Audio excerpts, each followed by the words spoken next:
अस्सलामुअलैकुम, good morning Lahore. जागो लाहौर में आप सबको खुश आमदीद कहते हैं जनाब। आप सब लोगों को जुम्मा मुबारक। इस दुआ और इस उम्मीद के साथ कि आप लोग जहां कहीं भी होंगे इस वक्त खैर खैरियत से होंगे। मैं हूं आपकी होस्ट मुनीबा आसिफ। जनाब, अगर कल की ही बात कर ली जाए तो ICC women's T20 world cup में अब तक नाकाबिले शिकस्त रहने वाली पाकिस्तान टीम ऑस्ट्रेलियावी कला फतह करने में नाकाम रही है, जिसकी वजह से आज सभी के चेहरे मुरझाए हुए हैं। सुबह जब उठे सारे जो है वो सैड हो गए थे और कौमी शाहीन सेमीफाइनल तो ना जीत सके, अलबत्ता उन्होंने कौम के दिल जरूर जीत लिए। दोनों टीमों की जानिब से इंतहाई शानदार खेल पेश किया गया है। मैच देखते हुए ये लग रहा था कि ये होता है खेल, ये होता है मुकाबला, और शाहीनों ने पूरी कोशिश की है।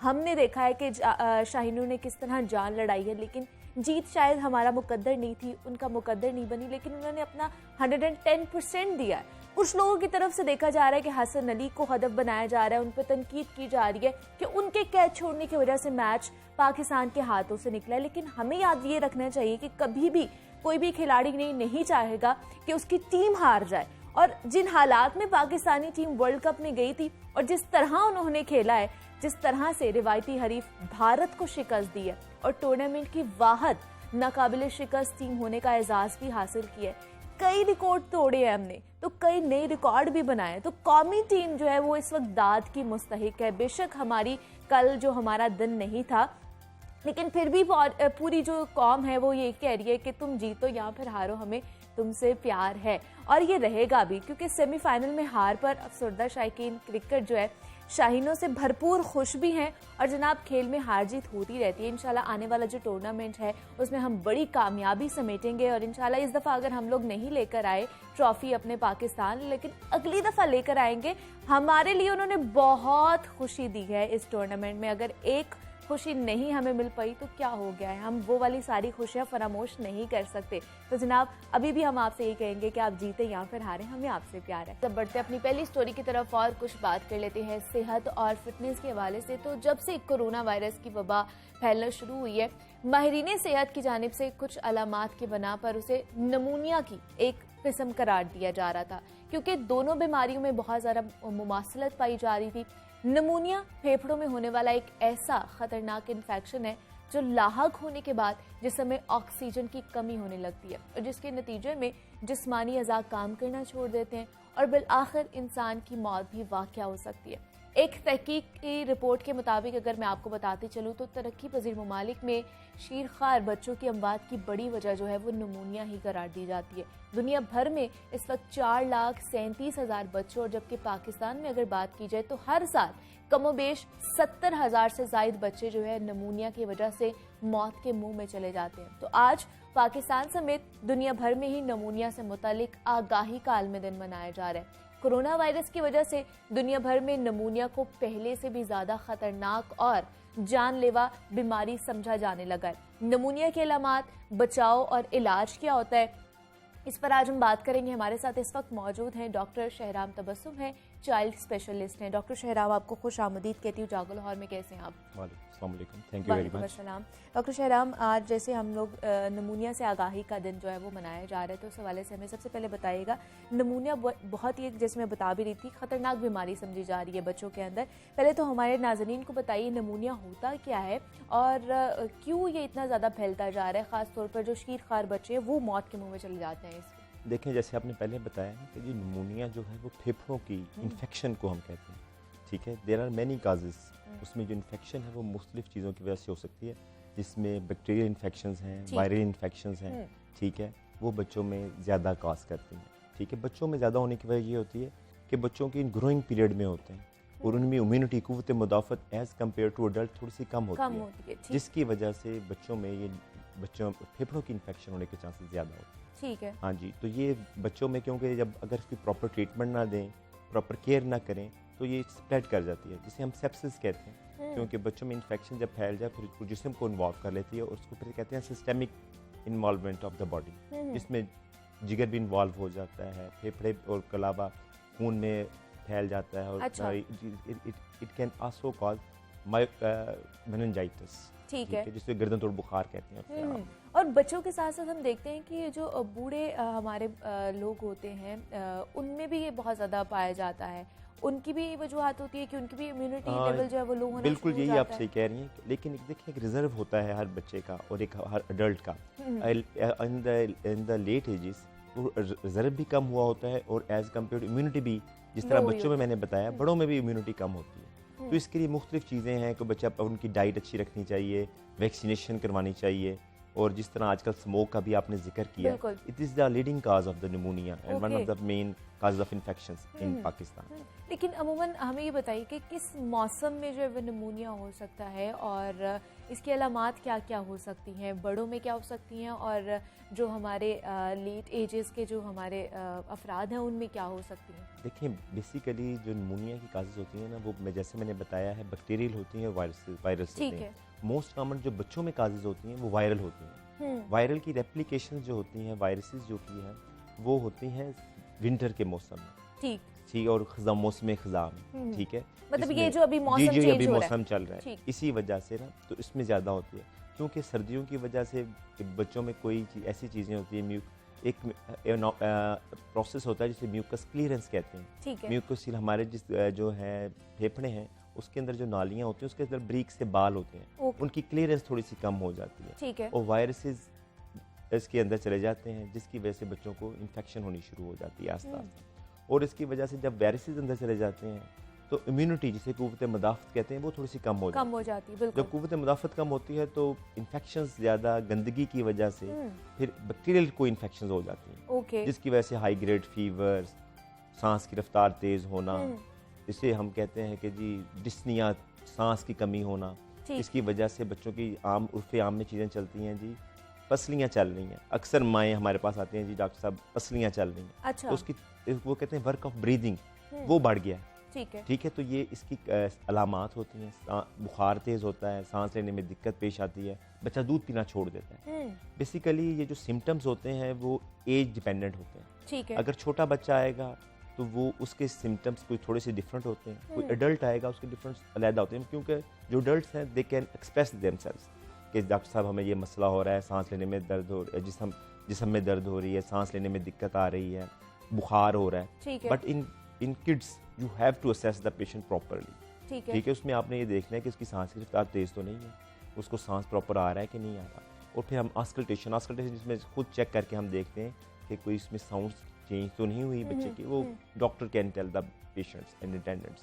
तो ये चीज़ें लेकिन अगर पूछा जाए तो कॉमन ऐसी कौन सी सिम्टम्स हो सकते हैं कि अगर हमें हो रहे हैं तो हमें पता चल जाए कि हम निमोनिया का शिकार हो रहे हैं, क्योंकि जिस तरह मैं अभी बता भी रही थी कि बहुत से माहिरीन सेहत ये कह रहे थे कि कोरोना वायरस की भी कुछ अलामात ऐसी हैं जो निमोनिया में ही कन्वर्ट हो रही हैं या एक जैसी सिमिलर बहुत ज़्यादा पाई जा रही थी। तो हम ऐसी कौन सी अलामात जो कॉमन हो जो हमें पता चल जाए कि अच्छा ये कोरोना नहीं है या कुछ और बीमारी नहीं है, ये निमोनिया है? It is very difficult to distinguish, ठीक है। Okay. बेसिकली कुछ खुद से सिम्टम्स होते इसकी हैं, तशखीस इस करना मुश्किल होता है।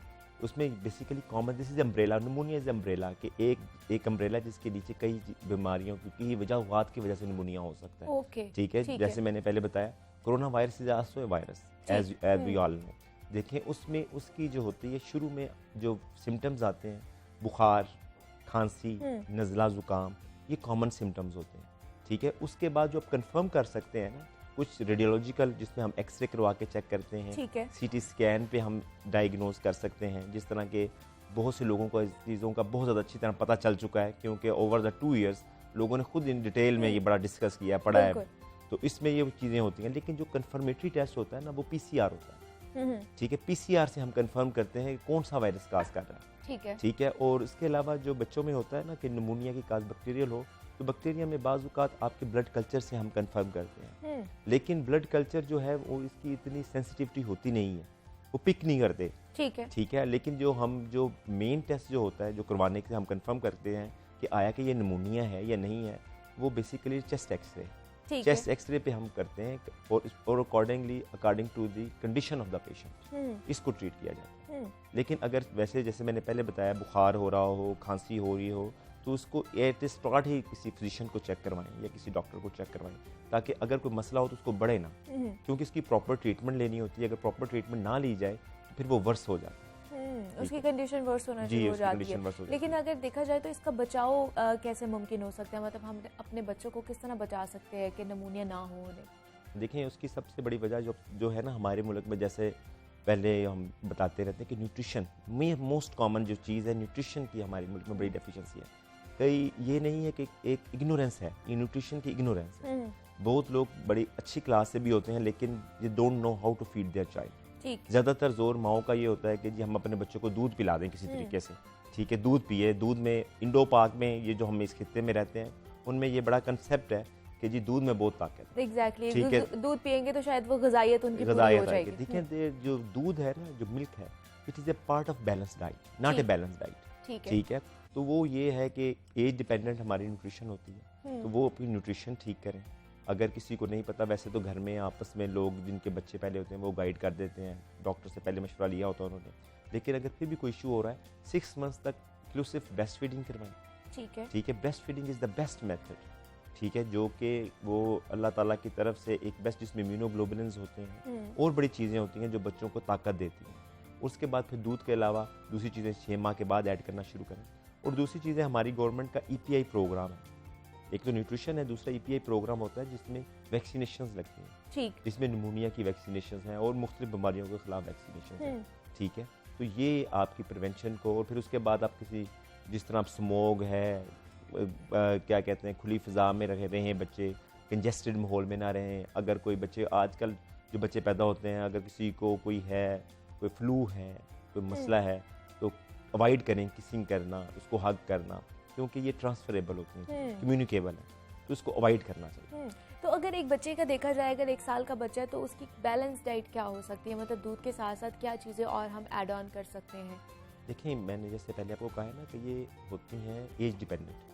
शुरू में हम कहते हैं कार्बोहाइड्रेट्स ऐड करें, ठीक है, जिसमें मोस्ट लाइकली कोई मार्केट में तो कोई चीज़ें होती हैं, लेकिन I would like to prefer the natural things, जिसमें होती है कि आप सूजी का हलवा बना के दे दें, साबूदाना बना के दे दें, आलू है, केला है, देयर आर मल्टीपल थिंग्स। ठीक है, उसको कहते हैं सॉफ्ट डाइट, ठीक है, जो पेस्ट लाइक हो। ठीक है, जो बच्चा कब से स्टार्ट कर देनी चाहिए? After 6 months. ठीक है, आफ्टर 6 मंथ आप स्टार्ट कर सकते हैं, 4 मंथ्स में भी स्टार्ट कर सकते हैं, लेकिन it is preferable to start at 6 month. ठीक है, उसके बाद फिर आप जो है प्रोटीन्स ऐड करते हैं, वो at the age of 10 months to 11 months, जिसमें अंडा है, मसलन वो चीज़ें हैं जो कि सख्त ना हो, जिसको चबाया ना जा सके। चबाने, क्योंकि बच्चों के दांत नहीं होते, तो इस वजह से चबाने वाली चीज़ें नहीं आपने देनी, आपने नरम चीज़ें देनी है। मैं और इसको आसान कर देता हूँ, नरम चीज़ें देनी है, क्योंकि उसकी वजह से सांस की नाली में जाने का डर होता है। ठीक है, जिसकी वजह से अगर सांस की नाली में कोई चीज़ फंस जाए तो बच्चा कफिंग का स्टार्ट कर देता है, और बाज़ औक़ात वो छोटी मिकदार में थोड़ी सी चीज़ होती है जो कि सांस की नाली में फंस जाती है। It is also cause of pneumonia. ठीक है, ये भी चले आपने पूछ लिया, तो ये एक काज हो कि अगर बाज़ औक़ात माएँ दे देती हैं, चीज़ें दे देती हैं, वो सांस की नाली में थोड़ी सी अटक जाती हैं, जिसकी वजह से सिक्रीशंस वो वाश आउट नहीं होती, तो उसकी वजह से एक्यूमुलेशन हो जाती है, और उसकी वजह से बच्चों को निमोनिया भी हो सकता है। और भी कई प्रॉब्लम आ सकती हैं, लेकिन इट कैन आल्सो कॉज, ये आल्सो जो है वो निमोनिया कॉज कर सकते हैं। दूसरा, अगर निमोनिया हो जाए तो उसके रिकवरी के कितने चांसेस हैं, कब तक रिकवरी हो जाती है, उसका टाइम पीरियड कितना होता है? देखिए, एज आई डिस्क्राइब बिफोर कि ये काज पे डिपेंडेंट। ओके, वायरल के लिए कोई ट्रीटमेंट नहीं होती। ठीक है, कि उसके लिए आपने जस्ट सपोर्टिव ट्रीटमेंट देनी होती है। कफ होती है, उसके लिए ऑक्सीजन वगैरह लगानी होती है, अगर ऑक्सीजन की कमी हो रही है पैरासीटामोल देनी होती है। ठीक है, और एंटी एलर्जीज वगैरह दे सकते हैं। लेकिन होता ये है कि कुछ को इन्फेक्शंस होती हैं बैक्टीरियल के साथ, बैक्टीरिया सुपर एडेड इन्फेक्शंस हो जाती हैं, मतलब कि उसके ऊपर इन्फेक्शन के ऊपर इन्फेक्शन हो सकती है आम अल्फाज में, तो उसकी वजह से फिर हमें we have to start the antibiotics. ठीक है, तो उसकी ड्यूरेशन होती है, तो वो ड्यूरेशन ऑलमोस्ट 10 डेज के लिए भी होती है, 5 डेज के लिए भी होती है, अकॉर्डिंग टू दी कंडीशन होती है।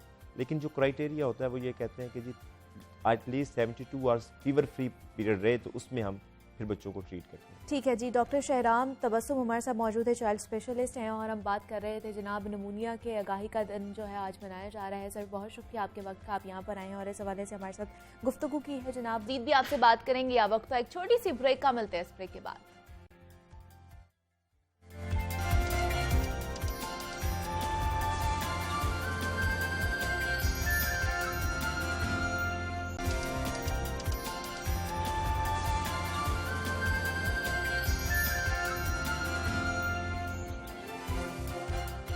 वेलकम बैक टू जागो लाहौर। जनाब, अब कुछ बात हो जाए तालीमी मैदान के हवाले से, तो CSS पाकिस्तान का सबसे बड़ा और मुश्किल इम्तिहान समझा जाता है और इसमें कामयाबी का जो तनासुब है वो भी इंतहाई कम समझा जाता है।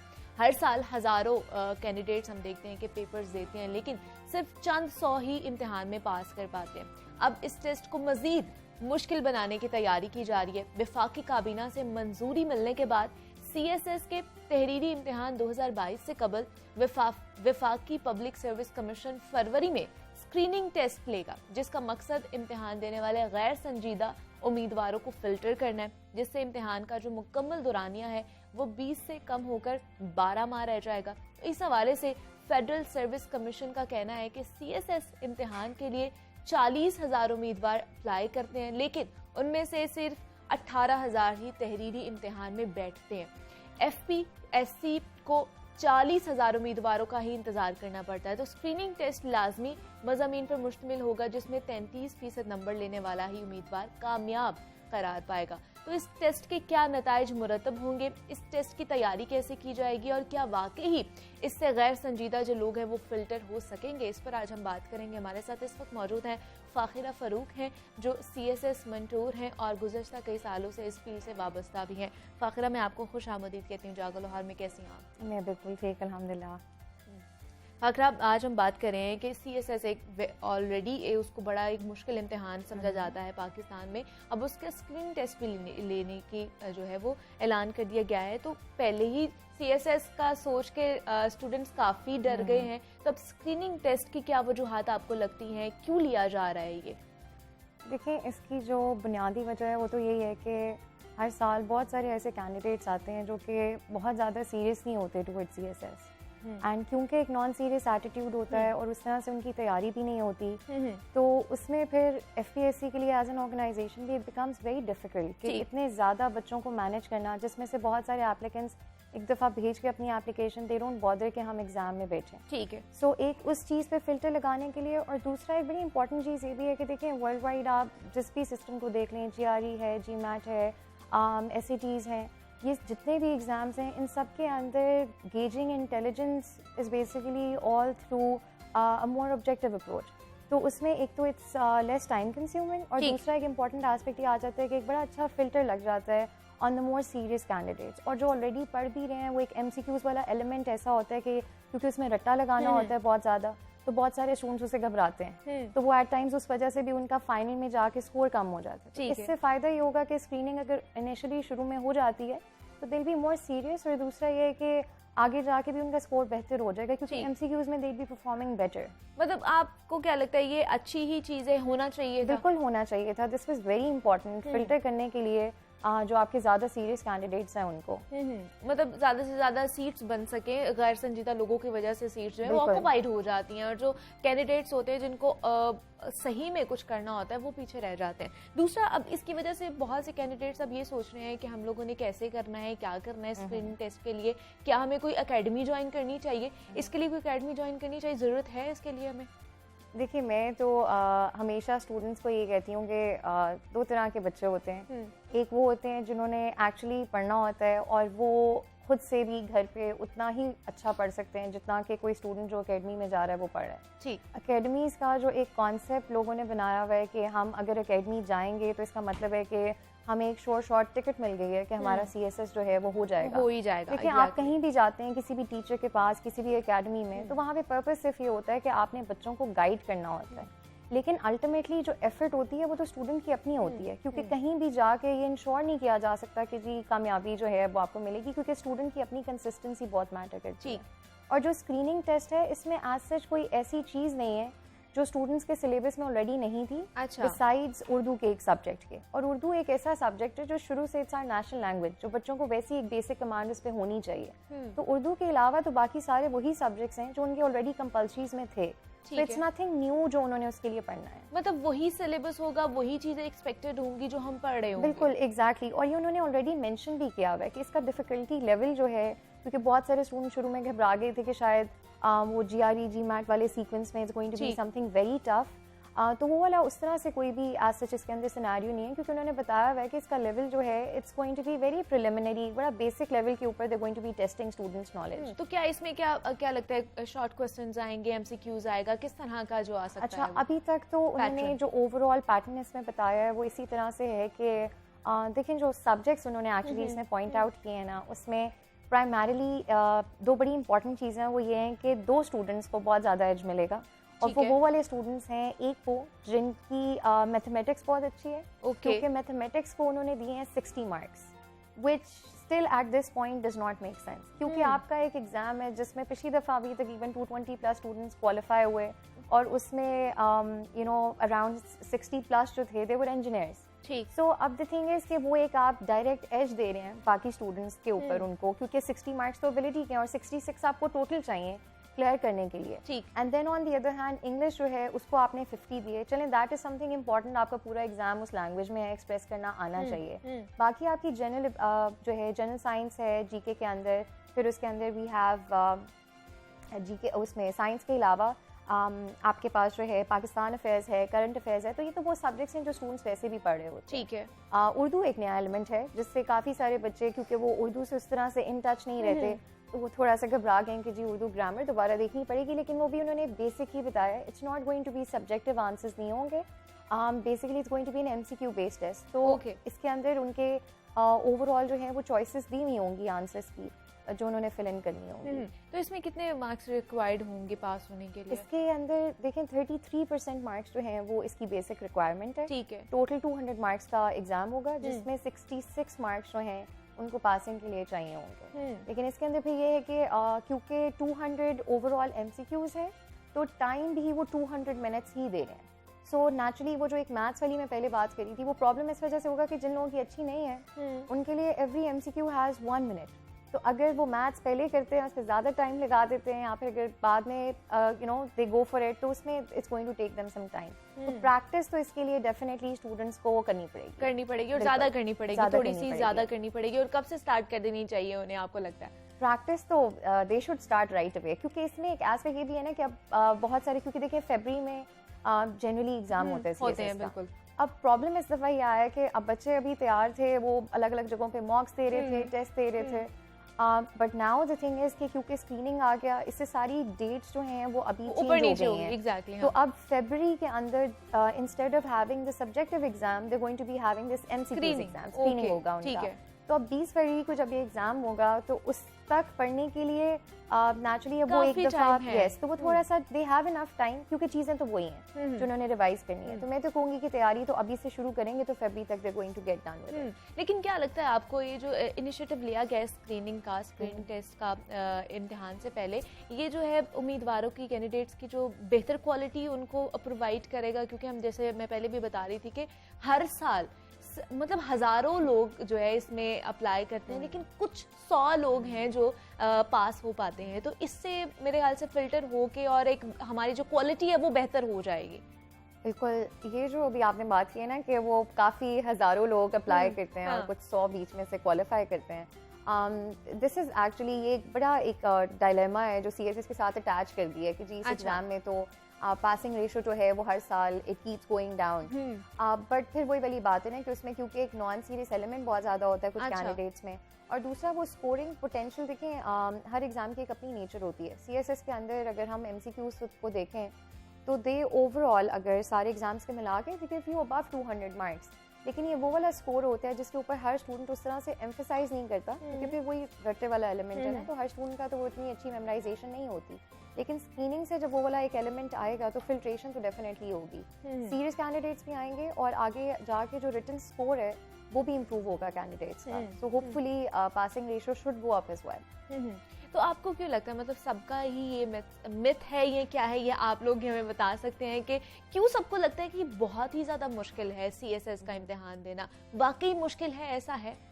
तो देखिए CSS का एग्ज़ाम मुश्किल इतना ज़्यादा नहीं है, बेसिकली डाइवर्स जो है वो काफ़ी ज़्यादा है, बिकॉज इसके अंदर जो नेचर ऑफ सब्जेक्ट्स है वो इतनी डाइवर्सिफाइड है कि आप किसी भी एक स्पेसिफिक स्पेशलाइज्ड फील्ड से आके अपनी फील्ड से रिलेटेड सारे सब्जेक्ट्स नहीं रख सकते, no matter how hard you try. ठीक। उन्होंने सब्जेक्ट्स की सेग्रीगेशन ऐसे की हुई है कि आपको अपने कंफर्ट जोन से बाहर निकल के चीज़ें पढ़ना पड़ती हैं। दूसरा ये कि हमारे ओवरऑल एजुकेशन सेक्टर का एक बहुत बड़ा प्रॉब्लम ये है कि बच्चों को during university time current affairs, Pakistan affairs, ये चीज़ें जनरली भी लोगों को, स्टूडेंट्स को पता होनी चाहिए कि क्या हो रहा है, बट अनफॉर्चुनेटली इसके ऊपर एम्फेसिस नहीं होता। तो once they do come towards CSS तो दे कम्प्लीटली ब्लैंक, क्योंकि उनको आदत नहीं होती खुद से सोचने की। वो क्रिटिकल थिंकिंग, एनालिसिस वाली चीज़ें जो हैं वो बिसाइड्स कुछ प्राइवेट एलीट इंस्टीट्यूशंस के उस तरह से इंटीग्रेट ही नहीं की जाती। तो वो स्टूडेंट्स जब आते हैं सीएसएस के अंदर तो they really have to struggle, तो उनको काफ़ी टाइम लगता है to actually adapt to a new way of learning. तो आप अगर बहुत से लोग जो आपको देख भी रहे होंगे, तो क्या आप कहेंगे मतलब एक कैंडिडेट के अंदर कौन कौन सी क्वालिटीज़ होनी चाहिए जो उसको पता हो कि वो अगर अप्लाई करे सीएसएस में, या फिर वो अप्लाई करना चाहे तो उसके अंदर ये वाली क्वालिटीज़ होनी चाहिए? अच्छा, सो द थिंग इज़ कि देखिए, सबसे पहले तो एक बड़ी इंपॉर्टेंट चीज़ ये होती है कि you need to learn how to express yourself effectively. और सीएसएस के अंदर आपका रिटन एक्सप्रेशन जो है वो बहुत मैटर करता है। You should know how to effectively put down your thoughts on paper. So एक तो आपको अपने रिटन एक्सप्रेशन पे काम करना बड़ा ज़रूरी है। नेचुरली इंग्लिश एसे सीएसएस का एक बहुत बड़ा एक जो है ना स्टूडेंट्स के लिए प्रेशर पॉइंट होता है, तो राइटिंग स्किल्स अच्छी होंगी तो नेचुरली उसके अंदर भी यू वुड डू वेल। दूसरा ये है कि इसके लिए one should be very aware of what is going on, तो थोड़ा सा इंटरेस्ट अपना पैदा करें यू नो करंट अफेयर्स के अंदर। और उसका एक अच्छा तरीका ये है कि आप डेली बेसिस के ऊपर न्यूज़पेपर पढ़ना शुरू कर दें। तो वो इवेंट्स अगर आपके जहन में होंगे तो naturally it would be, you would have a fair chance amongst other students and you would feel more comfortable rather than कि आप सिलेबस देखें और आप कहेंगे जी मैंने तो कभी इसमें से कुछ नहीं देखा। तो इसमें क्या ज़्यादातर लोग कौन आगे जाते हैं, स्मार्ट वर्कर या फिर hard worker? CSS, I think is a combination of both smart work and hard work. Okay. क्योंकि एग्ज़ाम की नेचर ऐसी है कि ये कहा नहीं जा सकता कि कोई कहे कि जी मैंने एक किताब पढ़ी और मैंने CSS कर लिया। ठीक। क्योंकि सिलेबस इतना डाइवर्सिफाइड है कि इट्स वेरी इंपॉर्टेंट कि आप डिफरेंट सोर्सेज को जो है वो कंसल्ट करके and then you come up with your knowledge base. So लेकिन naturally उसके लिए smart work is required ताकि आपको पता हो कि मैंने कौन से sources use करने हैं और मैंने किस extent तक पढ़ना है। और जैसे अभी टाइम नज़दीक आने वाला है और फरवरी आ ही रहा है, बस थोड़ी ही देर रह गई है, तो अभी लोग जो है या स्टूडेंट्स जो है इस वक्त तैयारी भी कर रहे होंगे, तो वो पैनिक भी हो रहे होंगे कि हमने क्या करना है, कहाँ से करना है, तो वो किस तरह रिवाइज करें अपनी चीज़ों को, कितना टाइम दें किस चीज़ को, मतलब वो एक पैनिक का शिकार ना हो और आराम से उनकी तैयारी भी हो जाए टाइम से पहले। सो इसके अंदर ये है कि देखें टाइम टेबल मैनेजमेंट, क्योंकि हर स्टूडेंट का अपना पढ़ने का स्टाइल जो है वो डिफरेंट होता है। लेकिन आइडियली स्पीकिंग तो देखें अभी नवंबर है और स्टूडेंट्स ऑलरेडी तैयारी कर रहे थे अपने रिटन की, और एट दिस पॉइंट यूजुअली तैयारी कंप्लीट हो गई होती है और स्टूडेंट्स रिवीजन कर रहे होते हैं। तो उनकी ओवरऑल बाकी सब्जेक्ट्स की तैयारी एमसीक्यूज की भी अब तक हो जानी चाहिए थी, और अगर नहीं हुई, लेट्स सपोज अभी उन्होंने पढ़ना शुरू किया है, तो आइडियली तो they should be done with their studying by the end of December. दिसंबर के एंड तक अगर वो एक दफ़ा कंप्लीट कर लेते हैं, ठीक है, तो जनवरी का पूरा मंथ फिर they should either get them self tested from somewhere, या फिर खुद अगर किसी को कहना है कि मेरा टेस्ट लें, या यू नो, सो वो एक पूरा month they should go through a testing period, ताकि एटलीस्ट उनको आइडिया हो कि वीकनेसेस कहाँ कहाँ पे आ रही हैं और फिर किन एरियाज़ के ऊपर काम करना है, रादर देन कि ब्लाइंडली जो है वो बस पढ़ते जाएं। क्योंकि देखें, पढ़ना without getting your self evaluated उसका कोई फ़ायदा नहीं है, क्योंकि अगर आपको अपनी गलती का पता नहीं चलेगा, आइडेंटिफाई नहीं होगी, तो वो ठीक भी नहीं की जा सकती। बिल्कुल ऐसे ही है जी। टाइम आ चुका है कि आप रिवीजन स्टार्ट कर लें, और जो तैयारी कर चुके हैं उनका तो वो तो मेरे ख्याल से रिवीजन पीरियड में इस वक्त होंगे, लेकिन जिन्होंने नहीं किया उनके पास दिसंबर तक का टाइम है, वो रिवीजन कर सकते हैं। फाखरा फारूक हमारे साथ मौजूद थी, CSS मेंटोर हैं और जनाब इस फील्ड से काफ़ी देर से, कई सालों से वापस आए हैं। फाखरा, बहुत शुक्रिया आपके वक्त का, आप यहाँ पर आए, बहुत अच्छी गुफ्तगू रही आप लोग के आपके साथ। स्क्रीनिंग टेस्ट के हवाले से जनाब हम बात कर रहे थे कि CSS इम्तिहान से पहले अब ये नया इनिशिएटिव लिया गया है कि स्क्रीनिंग टेस्ट लिया जाएगा, जिसके थ्रू जो गैर संजीदा उम्मीदवार होंगे उनको फिल्टर कर दिया जाएगा और बाकी जो उम्मीदवार होंगे, कैंडिडेट्स होंगे, वो आगे जाएंगे। तो ये अच्छा इनिशिएटिव लिया गया है। प्रीत भी आपसे बात करेंगे, अब वक्त एक छोटी सी ब्रेक का, मिलते हैं इस ब्रेक के बाद।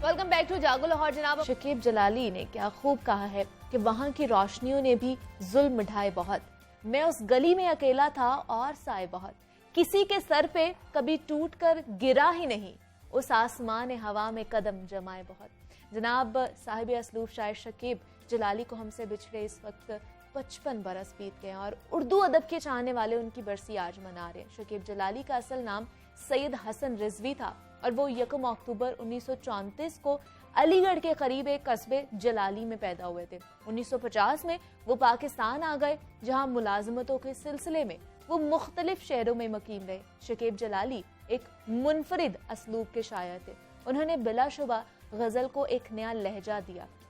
12 नवंबर 1966 को इस खबर ने कि उर्दू के साहिब असलूब शायर शकीब जलाली ने सरगोदा में ट्रेन के नीचे आकर खुदकुशी कर ली, पूरी अदबी दुनिया को सोगवार कर दिया था। शकीब जलाली ने सिर्फ 32 साल उम्र पाई, लेकिन इतने कम अरसे में उन्होंने जो शायरी की वो उन्हें अदब की दुनिया में हमेशा जिंदा रखेगी। उनके बारे में क्या कहा जाता है कि शकीब जलाली ने गजल को नई सिमत दी है।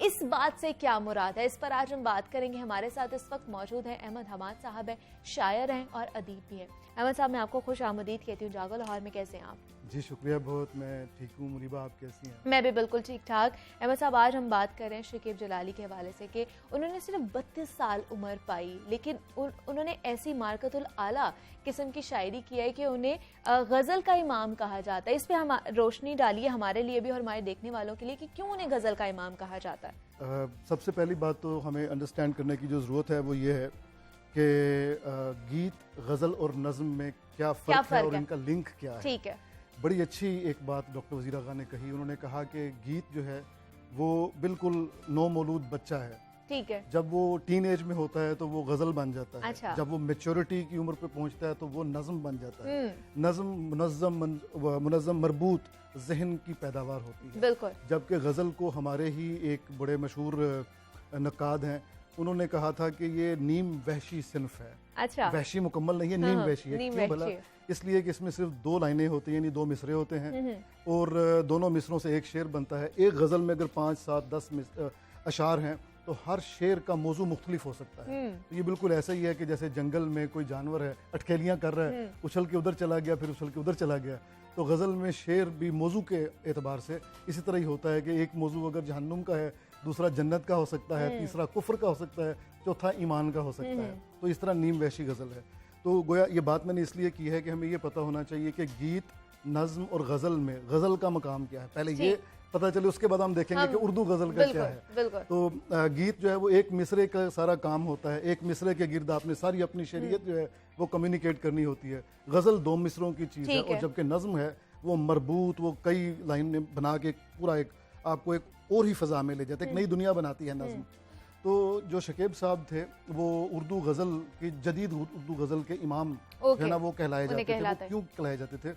इसलिए कि गज़ल जो है ये बहुत पुरानी सिन्फ है। उर्दू में कसीदे से आई, अरबी से। उसको बैत भी कहा जाता है, शेर को बैत कहा जाता है। बैत दरवाजे को कहते हैं जिसके 2 पट होते हैं। तो गज़ल के शेर के चूंकि 2 मिसरे होते हैं, एक मिसरा होता है, दूसरा उसको कम्प्लीमेंट करता है, बंद करता है, तो इस तरह मजमून मुकम्मल हो जाता है। तो इन 2 मिसरों में अपनी बात मुकम्मल करना और इस अंदाज से करना कि सुनने वाला याद भी रखे और अशश भी कर उठे, ये जो कमाल है ये बहुत कम लोगों में है। बहुत सारे लोगों को गज़ल खा गई इसलिए कि ये रियाजत में कंज्यूम कर देती है फनकार को, शायर को।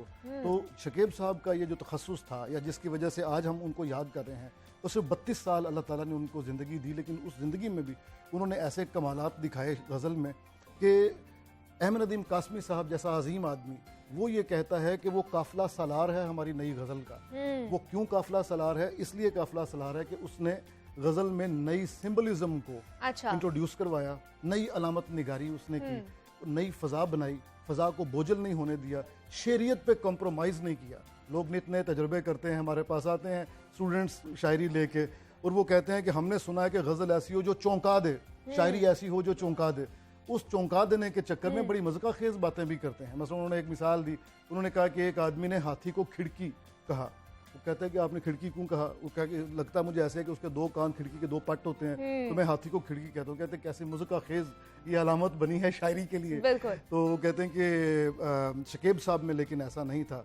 शकीब साहब ने बहुत अच्छी शायरी की है। उनका मसलन अपना ही एक शेर कि शकीब अपने तारुफ के लिए ये बात काफ़ी है, हम उससे बच के चलते हैं जो रास्ता आम हो जाए। क्या बात, आम क्या रास्ते बात को छोड़ा, उससे गुरेज किया, अपना रास्ता लेकिन हम अहमद साहब उन शकीब जलाली की शायरी में बड़ा जलाल देखते हैं, ये जलाल क्यों है? क्या ऐसी उनकी जिंदगी में वाकयात हुए जो उनकी शायरी के ऊपर इतने गहरे असरार डाल गए? एक तो ये कि शायर वैसे ही बहुत हसास होता है। अच्छा। फिर पीछे वो आप देखें कि उनकी पैदाइश कहाँ की है, उसके बाद फिर मुलाजमतों के सिलसिले में, तो आम आदमी तो शायद इससे सरवाइव कर लेता है, लेकिन जो हसास दिल है, जो फनकार है, वो ज़ाहिर है मुरझा सा जाता है इस सारी दुनियादारी में, मुनाफकतों में। माजरत के साथ ये लफ्ज़ इस्तेमाल करना पड़ता है, लेकिन है हर मुआशरे में बिल्कुल ऐसे ही। इस पे शेक्सपियर का अदब देख लें, सारा इसी बिट्रेल पे भरा हुआ है। तो मुनाफकतें तो होती हैं इंसान में। तो शायर जो होता है, जेन्युइन शायर, ओरिजिनल शायर, वो बड़ा ट्रांसपेरेंट आदमी होता है।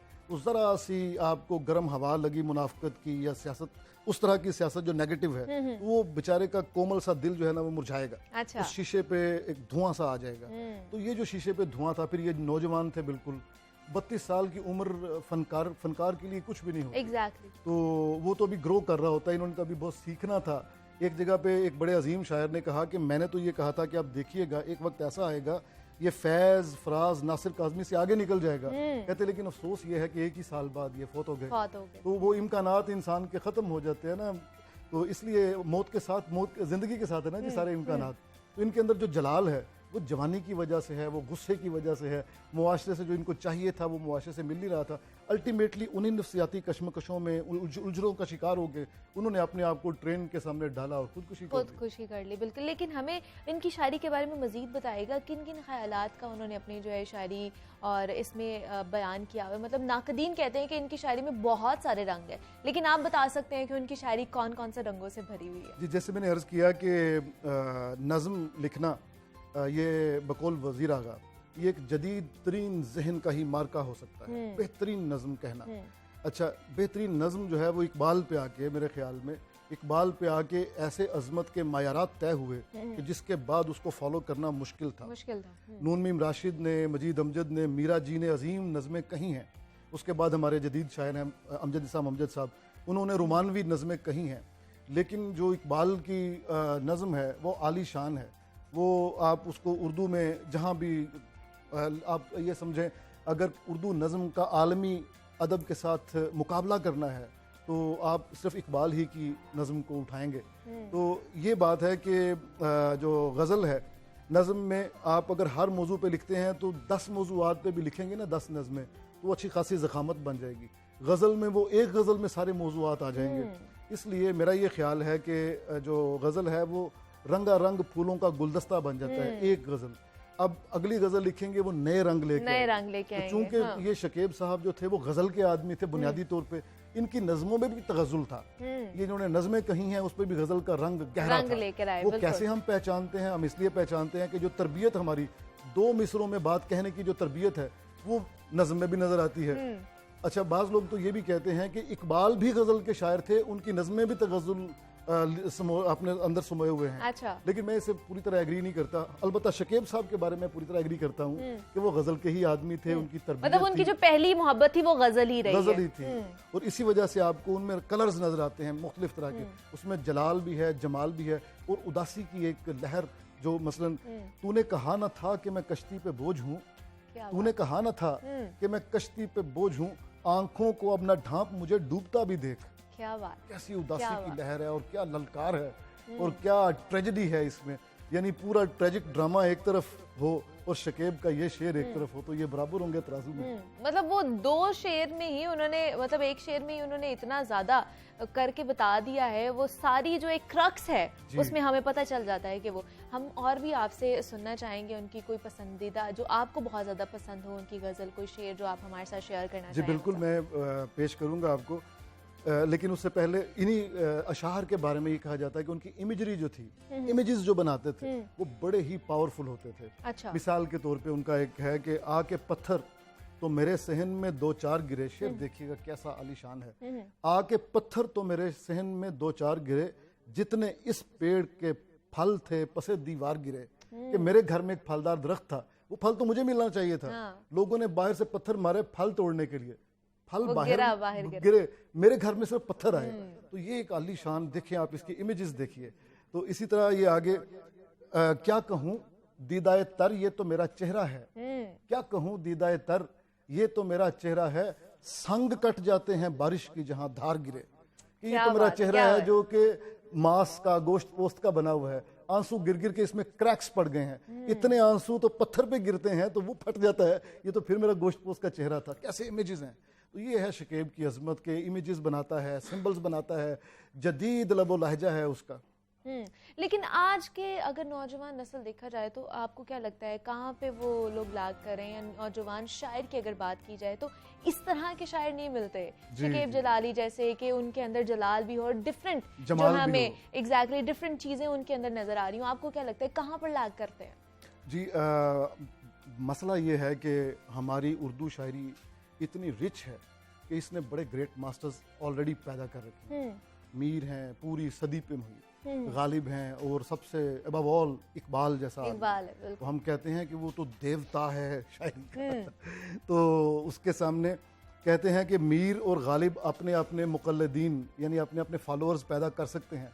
इकबाल का फॉलोअर बनना ये मुश्किल ही नहीं, नामुमकिन है। हमारे दोस्त मजाक में एक अवामी अंदाज में ये बात करते हैं, कहते हैं कि इकबाल के करीब जाते हैं ना वो आपको 440 वोल्ट का झटका देता है। अच्छा। तो मेरे करीब मत आना, मेरे उसलूब में लिखोगे मारे जाओगे। लोग कहेंगे कि ये डिक्शन, ये लबो लहजा तो ये सारा इकबाल का है, तुमने उसको कॉपी कर लिया है।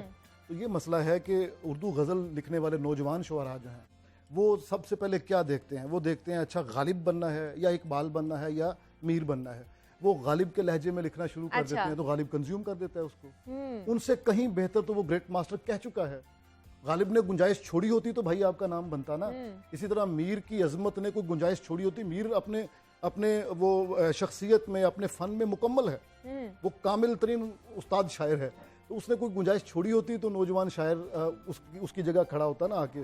तो ये मसला है कि जब ये नौजवान शायर मुताला करते हैं उसके असर में आ जाते हैं। वो इसको अंग्रेज़ कहता है एंग्जाइटी ऑफ इन्फ्लुएंस। अच्छा, जब इन्फ्लुएंस होना शुरू हो जाता है, एंग्जाइटी होना शुरू हो जाती है, इस चीज की एंग्जाइटी बढ़ जाती है। आप उसी तरह का कहना शुरू कर देते हैं when ever you go through a great master, तो आप उससे डर जाते हैं कि ये आदमी क्या। कई लोगों का तजर्बा, मेरे दोस्तों का ये है, मसफ़ी पढ़ा है, उसके दीवान पढ़े हैं मसफ़ी के। अच्छा। तो कहते हैं कि उन्होंने मुझे इतना डरा दिया कि मैं आगे 2 साल कुछ लिख नहीं सका कि यार अगर इससे बेहतर नहीं कह सकता तो फिर मुझे कहना छोड़ देना चाहिए।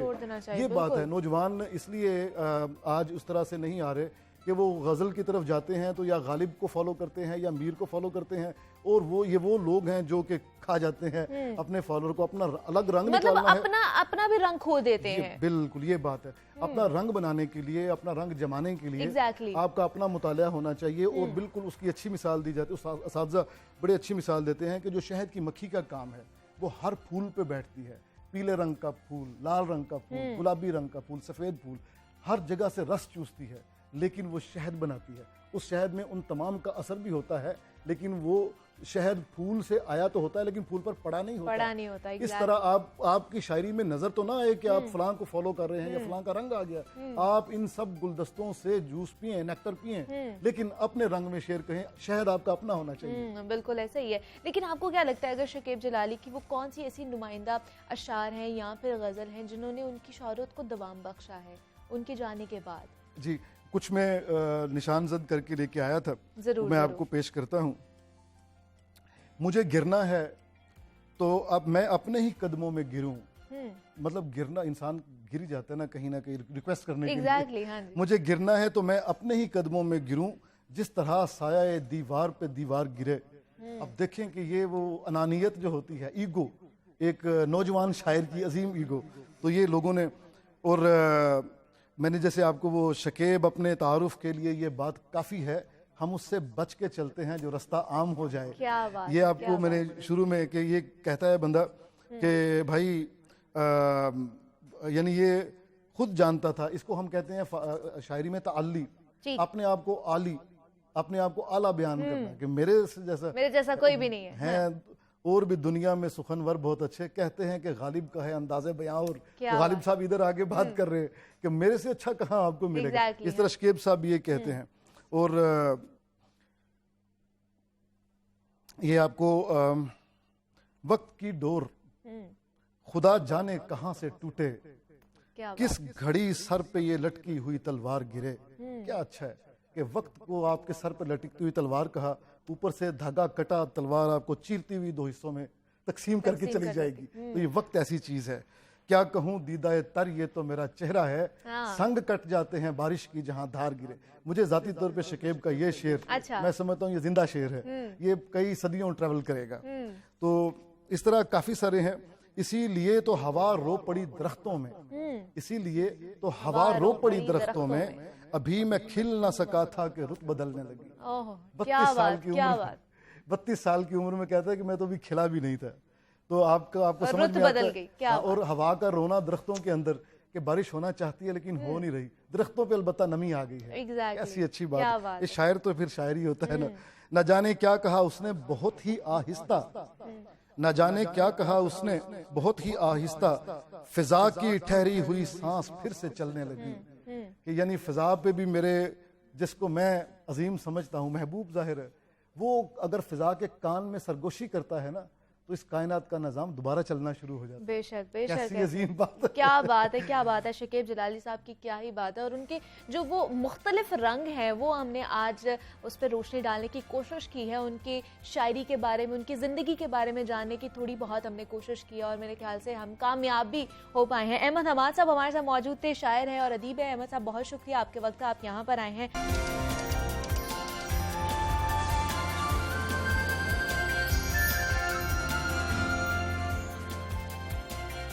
वेलकम बैक टू जागो लाहौर। जनाब ब्रेक से हम वापस आ चुके हैं और सेगमेंट है ये हमारा लाहौर की दुनिया। तो जहां महंगाई और पेट्रोल की कीमतों में मुसलसल इजाफे से हर आदमी परेशान है, वहीं गुड्स ट्रांसपोर्ट मालिकान भी परेशान है। और पेट्रोलियम मसनूआत और टायरों की कीमतों में खुशरुबा इजाफे के खिलाफ ऑल पाकिस्तान गुड्स ट्रांसपोर्टर्स का पाकिस्तान भर में गाड़ियां बंद करने का जो फैसला है वो सामने आया है। गुड्स ट्रांसपोर्ट के बंद होने से सब्जी, फल और अद्वियात की जो सप्लाई है वो रुक जाएगी। और गुड्स ट्रांसपोर्टर्स के मुताबिक पंजाब, केपी के, बलूचिस्तान और सिंध के नुमाइंदों के इजलास में ये फैसला किया गया है कि मुल्क भर में एक ही वक्त में गाड़ियां जो है वो बंद की जाएंगी। तो गुड्स ट्रांसपोर्टर्स के मुतालिबात क्या हैं और इस हवाले से सरकार का क्या कहना है, इस पर बात करेंगे। हमारे साथ इस वक्त मौजूद हैं तारिक नबील साहब, हैं सेक्रेटरी जनरल हैं, जनरल सेक्रेटरी हैं all Pakistan goods transporters association के, और शबीर हैदर जफर नुमाइंदा लाहौर न्यूज़ भी हमारे साथ इस वक्त मौजूद हैं। तारिक साहब आपको भी खुश आमदीद कहती हूँ मैं जागो लाहौर में, और शबीर आपको भी खुश आमदीद कहती हूँ।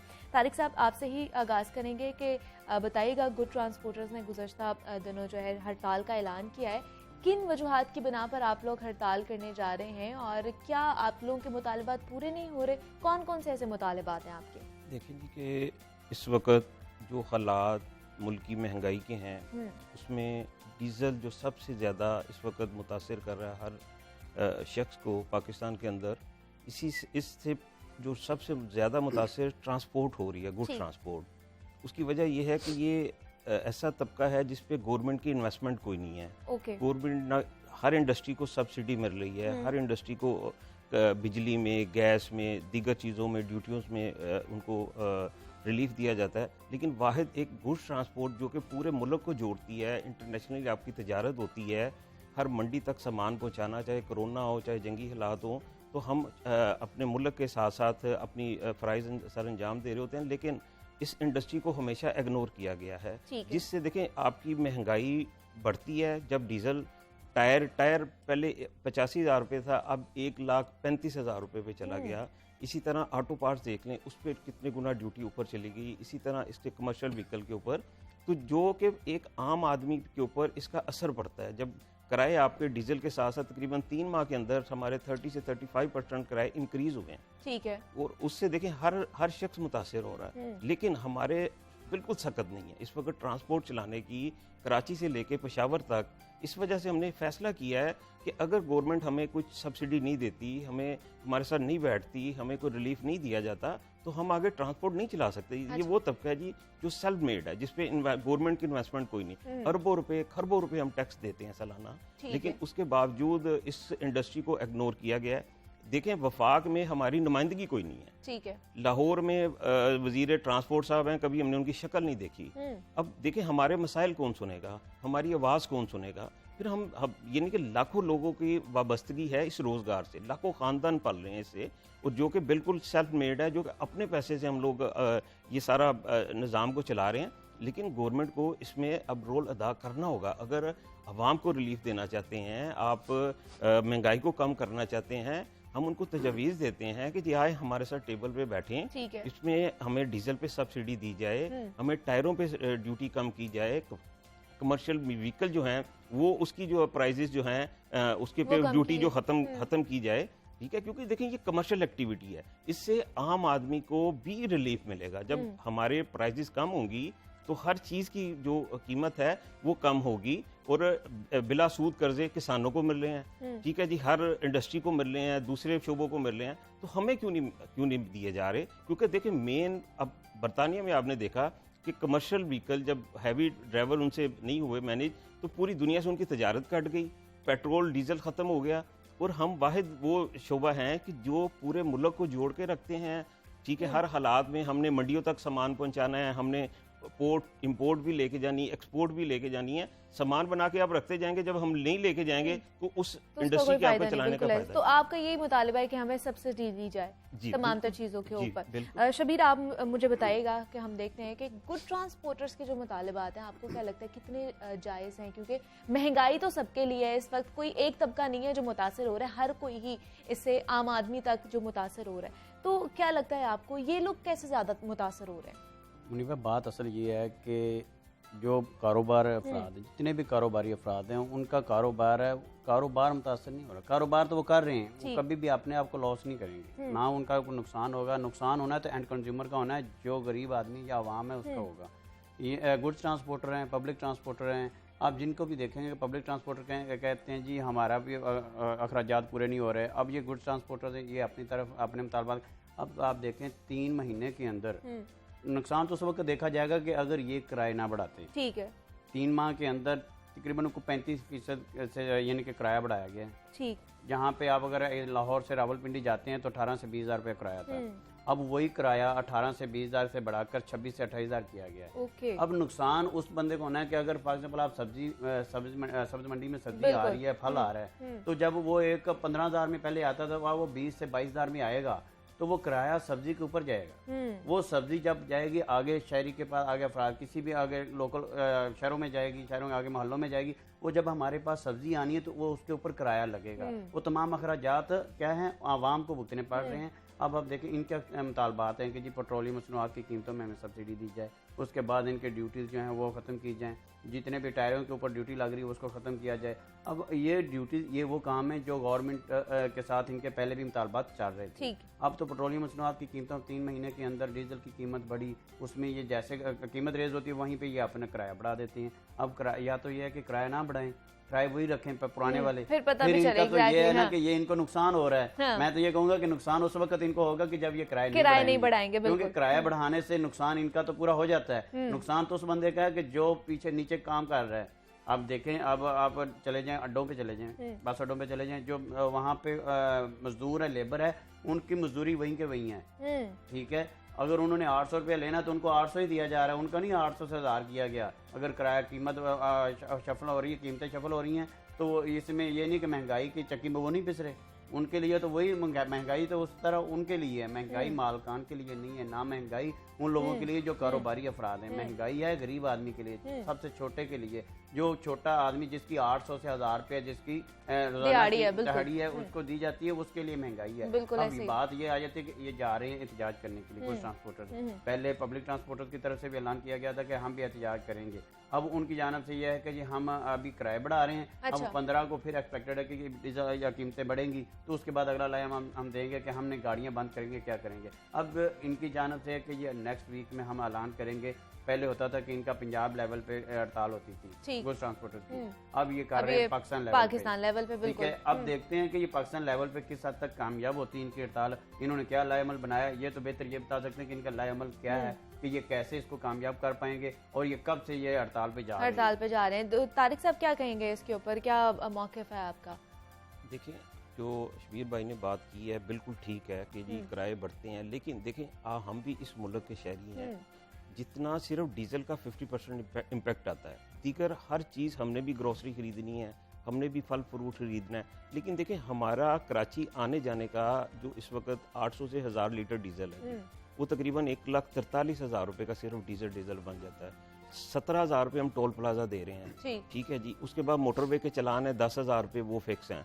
ड्राइवर ने डेली 3 बंदे हैं जिन्होंने खाना पीना है, 2,000-2,500 रुपये उनके बन जाते हैं, ठीक है। सालाना हम जो टैक्स की उसमें मद में दे रहे हैं 1,20,000 रुपये हम सालाना टैक्स पे कर रहे हैं, टोकन टैक्स। उसके बाद रूट टैक्स है, गाड़ियों का परमिट और उसकी पासिंग, दीगर यानी कि बहुत सारी चीज़ें हमें जो ना हमारे साथ जुड़ी हुई हैं, जिसकी वजह से देखें हमें क्या ज़रूरत पड़ रही है कि हम अपना कारोबार बंद करें। देखें हमारा बहुत ही मतवसत है और एक दिन उसने कमाना है और उसी दिन उसने अपने घर का किचन चलाना है, ठीक है।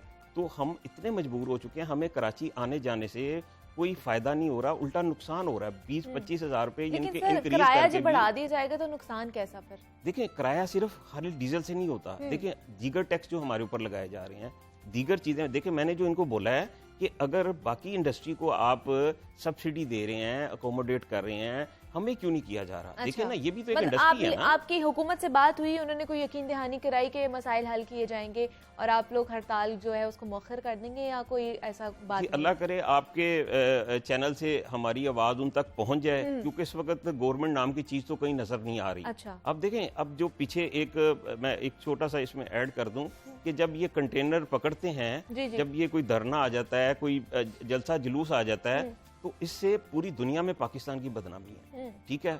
अरबों रुपए हम अपनी सिक्योरिटी एजेंसीज पे लगाते हैं। कौन सी दुनिया में एहतजाज पूरी दुनिया में है, लेकिन आप देखें कहीं पे आपको कंटेनर नजर आते हैं। अब उसमें देखें मेडिसिन है, उसमें घी है, ऑयल है, अनाज है, हर तरह की आइटम है, और वो कंटेनर हमारे लोडेड कंटेनर रोड पे लगा दिए जाते हैं। अच्छा। ठीक है जी, 8-8 10-10 दिन और सिंगल पेनी हमें पे नहीं, मतलब आपको कोई रकम कोई कुछ नहीं दी जाती उन कंटेनर, एक सिंगल पेनी नहीं दी जाती हमें। और उससे फर्क क्या, फिर गरीब आदमी के ऊपर बोझ जाता है कि महंगाई बढ़ती है, रास्ते बंद हो गए, डिमांड एंड सप्लाई वाला। देखिए हमारा सप्लाई चेन का काम है, पूरी दुनिया में एक ट्रांसपोर्ट को एक इज्जत की निगाह से देखा जाता है। एक अब भी आप तो किराए की बात करिए, अब पूरी दुनिया का जो ना डाटा उठाएं, पाकिस्तान में सबसे कम किराए हैं, ठीक है जी। और हम उसके बावजूद अपनी ट्रांसपोर्ट को जितने दीगर अदारे हैं ट्रांसपोर्ट के, गवर्नमेंट के, लॉस में जा रहे हैं। रेलवे आपका लॉस में, ये आपका लॉस में, वाहिद हम लोग हैं कि हमारे गवर्नमेंट की हमारे ऊपर, अब भी मैं कह रहा हूं कि हमारे ऊपर कोई इन्वेस्टमेंट नहीं है, उसके बावजूद हम रेवेन्यू गवर्नमेंट को जनरेट करके देते हैं, अरबों रुपए टैक्स देते हैं। उसके बदले में हमें गवर्नमेंट क्या दे रही है? हमें भी तकलीफ उतनी है। देखिए हमारे पास जो 20,000 रुपए का, 25,000 रुपए का ड्राइवर मुलाजिम है, वो 25,000 में कैसे अपना किचन चलाएगा, अपने बच्चों की फीस देगा, अपना चूल्हा जलाएगा, बिजली के बिल देगा, गैस के बिल देगा, अपने बच्चों को स्कूल भेजेगा, एजुकेशन कैसे वो अपने बच्चों को दिलवाएगा? खुदारा इनको इस पे सोचना चाहिए। मैंने बताया ना कि नुमाइंदगी कोई नहीं वफाक के अंदर, हालांकि पूरी दुनिया में ट्रांसपोर्ट की एक वैल्यू है, ट्रांसपोर्ट की एक हैसियत है, लेकिन सिर्फ पाकिस्तान है कि जो सबसे हमें नीचे दर्जे पे रखा गया हुआ है। और ये इंडस्ट्री पे अगर गवर्नमेंट इन्वेस्टमेंट करे, और आज अगर हम अरबों रुपए टैक्स दे रहे हैं, तो हम 2-3 गुना इनको ज्यादा रेवेन्यू करके दे सकते हैं। तो हैं। आगे का क्या लाया अमल है, जो एहतजाज है उसका क्या सोचा है? जी हमने तो ये देखें, पेशावर और अपना KPK हो गया, बलोचिस्तान हो गया, सिंध हो गया, पंजाब हो गया, हमारी मीटिंग्स हो चुकी हैं। अच्छा। एक हफ्ते के अंदर अगर गवर्नमेंट हमारे साथ नहीं बैठती तो हमें सख्त नहीं है। यकीन करें 40% गाड़ियां खड़ी हो गई हैं, लोग नहीं चला सकते। अच्छा। हमारे खर्चे पूरे नहीं हो रहे। गवर्नमेंट टैक्स, अब देखें ना, वो मुराद सही साहब हैं जी, टोल प्लाजे जनाब भी उन्होंने कितने गुना ज्यादा कर दिए। यार खुदा के लिए, पहले अवाम पिस रही है, पहले हम लोग मर रहे हैं, कोई हमारा भी तो हाल आके पूछ लो कि आके आपने टीवी पे बताना जी मैंने इतने अरब रुपए का रेवेन्यू इकट्ठा कर लिया, आप कितना अवाम पे बोझ डालेंगे? कितना?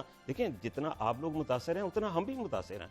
हमें किराया बढ़ाने का कोई फायदा नहीं है जब तक देखें हमें भी एहसास है कि मुल्क में महंगाई है, मुल्क में हालात इस वक्त अच्छे नहीं है। हम खुद चाहते हैं कि अगर गवर्नमेंट हमारा साथ दे, हम ये किराए नीचे लेके आएंगे। अच्छा एक और बात कि देखें, जब किराए डीजल नीचे आते हैं, हमारे किराए नीचे आते हैं, आप मुझे बताएं कि कभी आपने चीज सस्ती ली है जाके मार्केट से? वो ट्रेडर फायदा ले रहा है, वो तो इंडस्ट्री वाला फायदा ले रहा है। क्यों?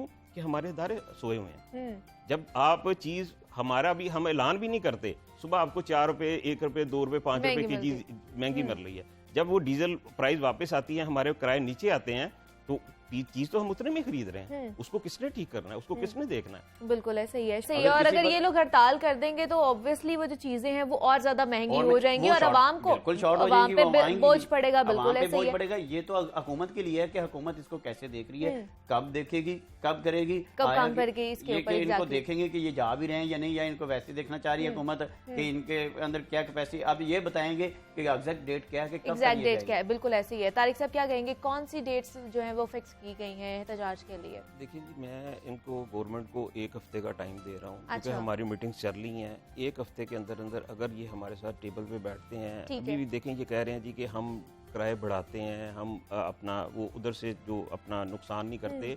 मैं फिर कह रहा हूँ कि देखें, कोई बंदा अगर प्रॉफिट हो रहा हो अपना कारोबार बंद नहीं करता। बिल्कुल हम अपना कारोबार बंद करने जा रहे हैं। देखें, हम किसी सियासी बंदे के आलाकार नहीं बनेंगे, हम किसी जो दीनी एहतजाज का आलाकार नहीं बनेंगे। हम ट्रांसपोर्ट इंडस्ट्री हैं, हम अपनी ज़ात के लिए, हालांकि जब कंटेनर हुए थे हमें पूरा प्रेशर था कि पूरे पाकिस्तान में काम बंद कर दिया। मैं कहा जी उसको ये रिलेट करेंगे किसी भी के साथ ना, तो इस वजह से हमने वो टाइम गुजारा। हमारा करोड़ों का नुकसान हुआ, जो गाड़ियां उन्होंने पकड़ी, नुकसान हुए, शीशे टूटे, टायर फाड़ दिए गए, आपने देखे जो भी हालात हुए। तो हम कभी भी अपना कारोबार बंद नहीं करने जाएंगे, हम इतना मजबूर हो चुके हैं। देखें आप, मैं टोटल, मेरे साथ अगर गवर्नमेंट की टीम बैठ जाए, आपके अगर नुमाइंदे मेरे साथ चलें और कराची से पेशावर तक आने जाने का आप खर्चा देखें, हमारे किराए देखें, हमारा सप्लाई चेन का काम है। हमारी पैसेंजर की तरह नहीं कि भी हमने इतने 200-300 रुपए वो गवर्नमेंट के फिक्स कराए हैं।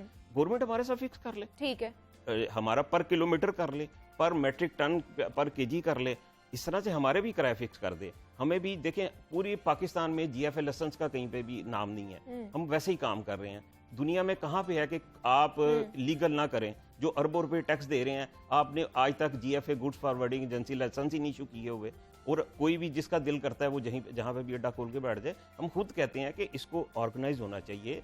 आगे आपने CPEC की तरफ जाना है, हमने तरक्की की तरफ जाना है, हमने 10-20 साल आगे देख के चलना है। हम तो कल का नहीं देख के चलते। ये गवर्नमेंट देखे ना कि डीजल प्राइस बेबहा ऊपर जा रही हैं, ठीक है जी, नुकसान उसके लिए हमें कसूरवार ठहराया जाता है, जबकि गवर्नमेंट खुद कसूरवार है इस चीज़ की। हम नहीं चाहते, हम कहते हैं कि डीजल आप जो सब्सिडी का जो चीज़ों का मैंने आपको बताया वो किस लिए, कि अगर इसके ऊपर इम्प्लीमेंट किया जाए तो महंगाई कम होगी। बिल्कुल ऐसे ही है। गुड ट्रांसपोर्टर्स जनाब, उन्होंने हड़ताल का ऐलान कर दिया है और दरख्वास्त है हमारी हुकूमत से भी कि इनकी अपील सुनी जाए, ताकि अगर इनकी अपील नहीं सुनी जाएगी, हड़ताल हो जाएगी, तो एट द एंड जो भुगतना पड़ेगा वो आवाम को ही भुगतना पड़ेगा। ऑलरेडी बहुत ज़्यादा परेशान है आवाम, और ज़्यादा परेशान ना किया जाए। तारिक नबील साहब हमारे साथ मौजूद है, general secretary all Pakistan good transport association के। सर बहुत शुक्रिया, आप यहाँ पर आए और अपना मौक़िफ़ पेश किया। शबीर हैदर जफर हमारे साथ मौजूद है, नुमाइंदा लाहौर न्यूज़ है। शबीर आपका भी बहुत शुक्रिया।